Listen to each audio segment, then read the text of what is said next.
Hello guys, thanks for joining me today. In this video I'm going to be showing you 5 things you need to know in order to learn how to play the piano as quick as possible.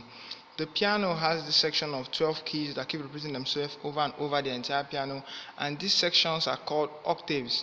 And as you can see, the piano has white keys and black keys. The white keys are called natural keys and the black keys are called sharps or flats. The reason is because the black key to the right of any white key is called a sharp, and the black key to the left of any white key is called a flat. So today, tip number 1, today I'm going to be showing you the names of the keys on the piano, starting with C, also known as the center of the piano. And C is that white key just to the left of any two black key. C is that white key to the left of any two black key. And remember, I told you that the black keys to the right of any white key is called a sharp, and the black key to the left of any white key is called a flat. So starting with C, this is C, C sharp, D, D sharp, E, F, F sharp, G, G sharp, A sharp, and B. And remember, I told you the black keys to the left of any white key is called a flat. So we have B, B flat, A flat, G flat, F, E flat, D flat, and C. So these are basically the names of the keys on the piano. Then secondly, I'm going to be showing you how to build a major and a minor scale. And before I go into that, I would like you to understand these two terms: half step and whole step. Half step basically means moving from one key to another key. So moving from C to C sharp is a half step.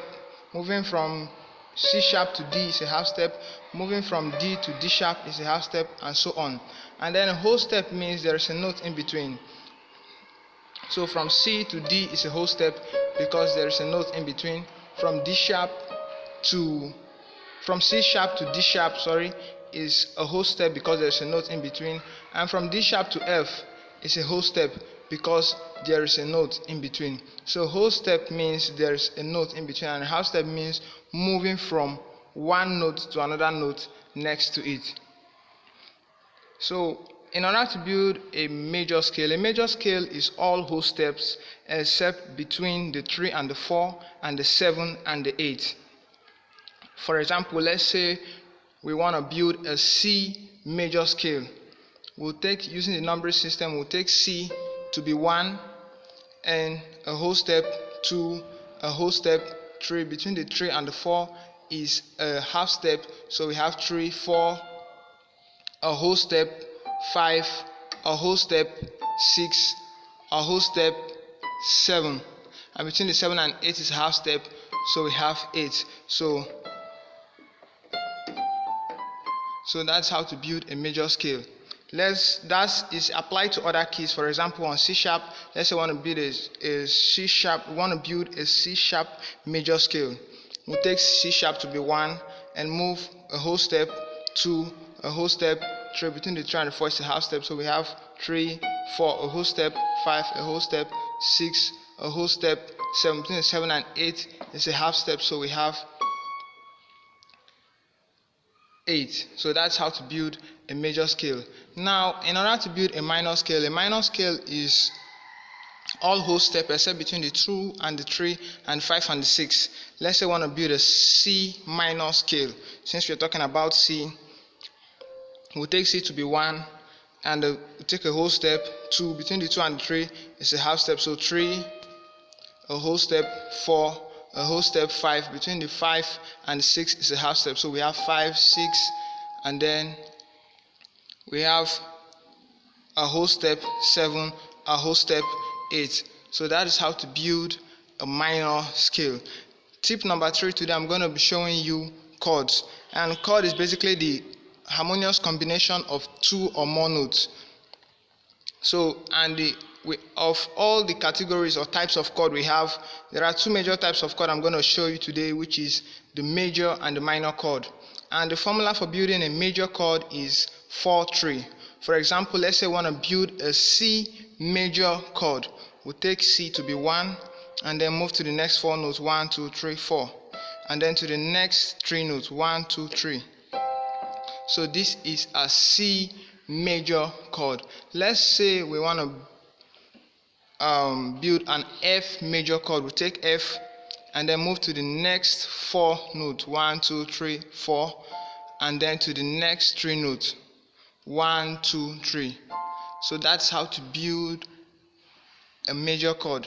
Now let's say we want to build a minor chord, and for example a C minor chord. We take C to be 1. The formula for building a minor chord is 3, 4. So if we want to build a C minor chord, we take C to be 1 and move to the next 4 notes, next 3 notes, 1, 2, 3, and then to the next 4 notes, 1, 2, 3, 4. So this is a C minor chord. This is a C minor chord. Let's say we want to build a D minor chord. From D we'll count to the next 3 notes, 1, 2, 3, and then to the next 4 notes, 1, 2, 3, 4. So this is a D minor chord. And then tip number 4 today, I'm going to be showing you fingering pattern. The fingering pattern for playing chords, basically that's convenient for us, is the first finger, which is the thumb, the third finger, which is the middle finger, and the fifth finger, which is the pinky finger. So we play chords like this. Then tip number 5, this is the most important. This is the most important here, and here I'm going to be showing you how to play any song using the major and the minor chord.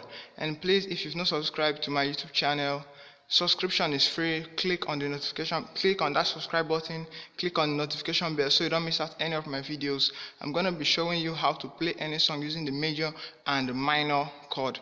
The link will be in the description in this video, so check that video and be blessed.